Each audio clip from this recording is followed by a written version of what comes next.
अस्सलाम वालेकुम दोस्तों। प्रोग्राम सच का विद काशिफ म्यू के साथ मैं हाजिर हूँ।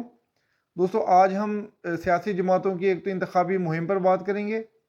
उसके अलावा इलेक्शन में क्या होगा, किसकी कितनी सीट्स आएंगी, इमरान खान साहब की जैली ऑडियो आई है उसके क्या असरात होंगे और वो क्यों आई है, और इसके अलावा जो मौजूदा सूरत हाल चल रही है इस पर हम बात करेंगे। तो दोस्तों बाकायदा आगाज़ करने से पहले हस्बे मामूल वही कि जिन दोस्तों ने अभी तक चैनल सब्सक्राइब नहीं किया वो चैनल को सब्सक्राइब कर लें, वीडियो को लाइक भी करें और शेयर भी करें आप सब, ताकि हमारा यूट्यूब चैनल आगे बढ़े। चलें अब खैर बाकायदा आगाज़ करते हैं। दोस्तों ये जो कल रात को जो इंतखाबी मुहिम ख़त्म हुई है वो बड़ी दिलचस्प रही है तमाम जमातों की। एक सबसे पहले एक तो हम जो है ना उस पर बात करेंगे इंतखाबी मुहिम कैसी रही और किस जमात का क्या नारा रहा, पहले वो क्या कहते थे और अब क्या कह रहे हैं। और ये मुहिम से हमें ये भी पता लग गया कि इस वक्त कौन मंजूर नज़र है और उसके जहन में क्या है। सबसे पहले हम बात करेंगे मुस्लिम लीग नून की। मुस्लिम लीग नून पिछले इलेक्शन में बहुत ही तवातुर के साथ एक नारा लगाते थे, वोट को इज्जत दो। तो इस बार पूरी मुहिम में उन्होंने एक तो वोट को इज्जत का नारा नहीं लगाया, दूसरा उन्होंने किसी को ये नहीं कहा कि अपने कारकुनों से कि आपने वोट पर पहरा भी देना है। पिछली बार वो मुसलसल हर जलसे में हर पैगाम में ये कहते थे कि आपने पोलिंग स्टेशन से नहीं निकलना, आपने पोलिंग स्टेशन पर बैठे रहना है, फॉर्म वो जो 45 होता है वो लेके आना है और उसके बगैर नहीं हिलना। इस बार ऐसी कोई इंस्ट्रक्शन मुस्लिम लीग नून ने नहीं दी। गोया उन्हें 100% यकीन है कि उनका वोट चोरी नहीं होगा, उसमें इजाफा तो हो सकता है, कम से कम चोरी नहीं होगा। तो ये बड़ा एक दिलचस्प पहलू रहा मुस्लिम लीग नून की इंतखाबी मुहिम का। दूसरी तरफ बिलावल भुट्टो साहब को देखें तो वो गरजते बरसते नजर आए। कभी वो नून लीग पर अटैक करते थे, कभी वो पीटीआई के कारकुनों को लुभाते थे और उन्हें कहते थे कि उन्हें वोट दें, और वो ये भी कहते पाए गए कि अगर मेरा वोट चोरी हुआ तो मैं इमरान खान से भी ज़्यादा ख़तरनाक साबित होऊंगा, लोग इमरान खान को भूल जाएंगे। यानी वो इस कदर ओधम मचाएंगे दूसरे लफ्ज़ों में। तो जहाँ तक बात करें तहरीके उसकी, हाँ तहरीक इंसाफ की बात करें, वो तो वैसे ही बेचारे ज़ेर अताब हैं। वो तो उनकी तो कोशिश है कि किसी न किसी तरीके से वो दोबारा मंजूर नज़र हो जाएं। तो मौजूदा जो उनकी क़यादत है बैरिस्टर गौहर साहब, वो तो मुफाहमाना बातें ही करते नज़र आ रहे हैं और किसी तरह से उनकी कोशिश है कि वो दोबारा इस अताब से उनकी जान छूट जाए, लेकिन फ़िलहाल उसका दूर दूर तक कोई इम्कान नज़र नहीं आ रहा। मौलाना की जहाँ तक बात है वो तो पहले ही बहुत उसमें ख़तरे में रहे हैं, और दोस्तों आज जिस तरह से हंगामे भी हुए हैं, धमाके हुए हैं, हंगामे तो नहीं कहना चाहिए, आज जिस तरह से धमाके हुए हैं यहाँ पर ये पाकिस्तान में, जो कि एक मुनज़्ज़म दहशत गर्दी है, उसमें जेयूआई के लोगों पर और एएनपी पर हमले हुए, वो काबिल मज़म्मत हैं। और अल्लाह ताला हमारे मुल्क में अमन कायम करे। खैर, तो वो तो अपनी मुहिम चला ही नहीं सके क्योंकि उनको बहुत ज़्यादा संगीन ख़तरात थे। तो दोस्तों ये तो रही इलेक्शन मुहिम, यानी वो जो एक थी ना कि साड़ी गल हो गई है, तो मुस्लिम लीग नून ने इसका वाज़ेह सबूत दिया है कि वाकई उनकी बात हो गई है। और फिर आज जो एक ख़बर भी छपी थी, उमर चीमा साहब जो कि बहुत ही मायानाज सहाफ़ी हैं, उन्होंने एक सर्वे अपने उसमें छापा अखबार में, उसकी रिपोर्ट दी कि उसको उन्होंने कहा कि सरकारी इदारे ने किया सर्वे, और मुख्तलिफ उसके वो भी लिखे उन्होंने। तो दोस्तों वो जो सर्वे है ना उमर चीमा साहब का, वो किसी सरकारी इदारे का सर्वे नहीं है। वो पीर डंडा शरीफ, जिसको हामिद मीर साहब काफ़ी दिन से कह रहे हैं कि पीर डंडा शरीफ, पीर डंडा शरीफ, तो ये पीर डंडा शरीफ का सर्वे है, ये सर्वे नहीं है। ये पीर डंडा शरीफ की वो जो है ना कौमी असम्बली की सीट्स की डिस्ट्रीब्यूशन है कि कौन सी जमात कल 8 फरवरी को कितनी सीट्स लेगी, ये पीर डंडा शरीफ ने तय कर दिया है। और आप हैरान होंगे कि इनकी सीट्स इसी तरह से होंगी जो पीर डंडा शरीफ ने बता दी है ना, जो सर्वे आया है, ये सीट्स इतनी ही होंगी, उसमें मुस्लिम लीग नून सादा अक्सरियत लेगी। आज आप देख लें कि जो है ना ये हामिद मीर साहब और फैसल वाडा साहब भी इस पर कह रहे हैं, तो लेकिन वो ऐसा नहीं होगा। अच्छा, इस पे सीट्स पर बात करने से पहले हम थोड़ा सा इसको हम इंतखाबी अमल की भी बात कर लेते हैं कि इस वक्त जो उम्मीदवारान हैं कौमी असम्बली में और सूबाई असम्बलियों के, तकरीबन 17,000 कुछ कोई 800 850 के करीब टोटल उम्मीदवारान हैं, जिसमें सियासी जमातों के 6,000 हैं और 11,800 के करीब जो हैं वो आज़ाद उम्मीदवार हैं जो हिस्सा ले रहे हैं। ये आज़ाद उम्मीदवार हर इलेक्शन में ऐसे ही हिस्सा लेते हैं। इस बार इनको वैसी हवा इसलिए बनाया जा रहा है क्योंकि वो तहरीक इंसाफ के 1200-1400 इसमें आज़ाद उम्मीदवार भी शामिल हैं, तो वरना इनकी तादाद ऐसे ही ज़्यादा होती है। लेकिन जो इसमें जीतने वाले लोग हैं वो तकरीबन कोई 20, 25, 28, 30 इस तरह होते हैं। इससे ज़्यादा कभी नहीं जीते, कोई 50, 60 कभी नहीं जीते या 100 नहीं जीते कभी आज़ाद उम्मीदवार, इस बार भी नहीं जीतेंगे। तो इसमें जो है अब अपना ये आज़ाद उम्मीदवारों की कुछ तादाद ज़रूर जीतेगी, बाकी ये सीटें जो है ना ये सियासी जमातें ही जीतेंगी। तो और इनकी जो होगी ना वो जो है जिसको कहते हैं कि पार्टी पोजीशन जो है वो यही होगी। मुस्लिम लीग नून सादा अक्सरियत किस तरह हासिल कर सकती है? पीर डंडा शरीफ ने मुस्लिम लीग नून को 115 से 132 सीट्स दी हैं, तो उन्हें इतनी ही सीट्स चाहिए, इतनी ही मिलेंगी। 120-25 उन्हें मिल गई, बाकी कोई 20-25 उनको आज़ाद उम्मीदवार मिलेंगे, तो उनके हो जाएंगे तकरीबन कोई 150 के करीब। तो 150 अगर हो गए, 155 हो गए, तो उनको 30-31 उनको मिल जाएंगी ख़वातीन की नशिस्तें, तो वो पहुंच जाएंगे 180-85 तक। तो मुस्लिम लीग नून की जो मजमूई तादाद होगी सादा अक्सरियत के साथ वो 180 से 190 के दरमियान होगी ख़वातीन की नशिस्तें मिलाकर। पीपल्स पार्टी को उन्होंने कोई 40-45 सीट्स दी हैं, कुछ उनको आज़ाद मिल जाएंगे, कुछ उनमें भी शामिल होंगे, और कुछ ख़वातीन की मिलके पीपल्स पार्टी 60-65 के दरमियान पहुंच जाएगी। तो MQM, उसके बाद फिर JUI, और आखिर पे बचेंगे तहरीक इंसाफ के लोग। वो ख़वातीन की नशिस्तें क्योंकि नहीं ले सकेंगे, तो उनके जो है ना कोई 10-12 के करीब शायद हों जो आखिर पे बच जाएंगे तहरीक इंसाफ के साथ, बाकी तो कहीं ना कहीं खप जाएंगे। तो ये दोस्तों पीर डंडा शरीफ का जो सर्वे है, जो सर्वे नहीं, मैं इसे सर्वे नहीं कहता, मैं इसको पार्टी पोजीशन या इंतखाबी नतीजा कहता हूँ कि कल आप जब 9 फरवरी की रात होगी या 9 फरवरी की सुबह होगी तो आपको यही नतीजा नज़र आएगा जो पीर डंडा शरीफ ने उमर चीमा साहब के ज़रिए दे दिया है।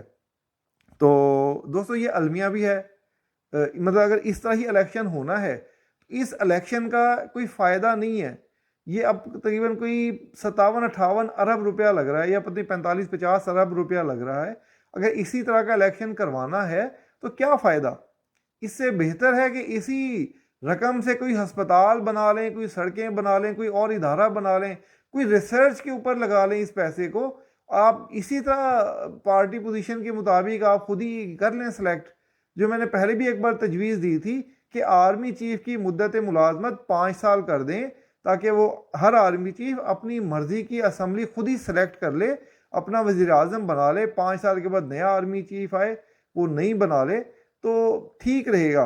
दूसरा दोस्तों, सुहेल वड़ैच साहब ने बात की कि इस बार ना बांग्लादेशी मॉडल चल रहा है और अगले 10 साल का मंसूबा ये बनेगा। तो पहली बात तो ये कि हमारे मुल्क में ना बांग्लादेशी मॉडल उस तरह से चल नहीं सकता, क्योंकि बांग्लादेश में तो हसीना वाजिद साहिबा हैं और वो भी एक सिविल डिक्टेटर हैं, वो अपने किसी को भी पनपने नहीं दे रही, इदारे बेशक उनके साथ हैं।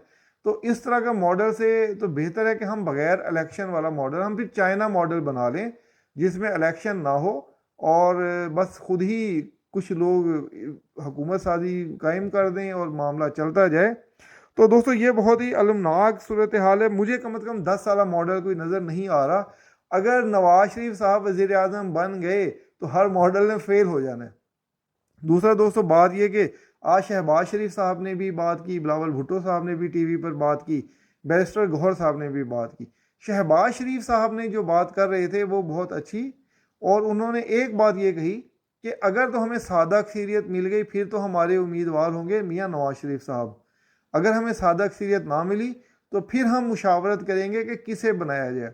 अच्छा, यही बात हामिद मीर साहब भी कह रहे हैं और फैसल वाडा साहब भी कह रहे हैं कि जी आज़ाद उम्मीदवारों का बहुत किरदार होगा। तो दोस्तों मेरे ख्याल में ये दोनों बंदे गलत कह रहे हैं। हामिद मीर साहब और फैसल वाडा साहब जो कह रहे हैं कि आज़ाद उम्मीदवारों का किरदार होगा, ऐसा नहीं होगा। शहबाज शरीफ साहब की बात में वज़न है। मुस्लिम लीग नून की हुकूमत बनेगी, इसमें कोई शक नहीं है। नवाज शरीफ साहब वज़ीर आज़म बनेंगे, इसमें भी कोई शक नहीं है। अलबत्ता मैं ये बात बहुत पहले से कहता आ रहा हूँ कि नवाज शरीफ साहब के वज़ीर आज़म बनने का एक ही तरीका है कि वो शहबाज शरीफ साहब के तर्ज अमल पर चलें। जिस तरह से नवाज शरीफ साहब ने इंतखाबी मुहिम चलाई है, कोई उन्होंने ऐसी इख्तलाफी बात नहीं की, हत्ता कि अपना पूरा बयानिया छोड़ दिया। तो ये वही बात कर रहे हैं जो शहबाज शरीफ साहब कहते हैं। तो मैं हमेशा कहता था कि नवाज शरीफ साहब के वज़ीर आज़म बनने का एक ही रास्ता है कि वो शहबाज शरीफ के तरीके पर चलें, यानी चेहरा नवाज शरीफ साहब का हो, अंदाज़ बयान शहबाज शरीफ साहब का हो, अल्फाज नवाज शरीफ साहब के होठों से निकल रहे हों, लेकिन वो जो अल्फाज होंगे वो शहबाज शरीफ साहब के होंगे।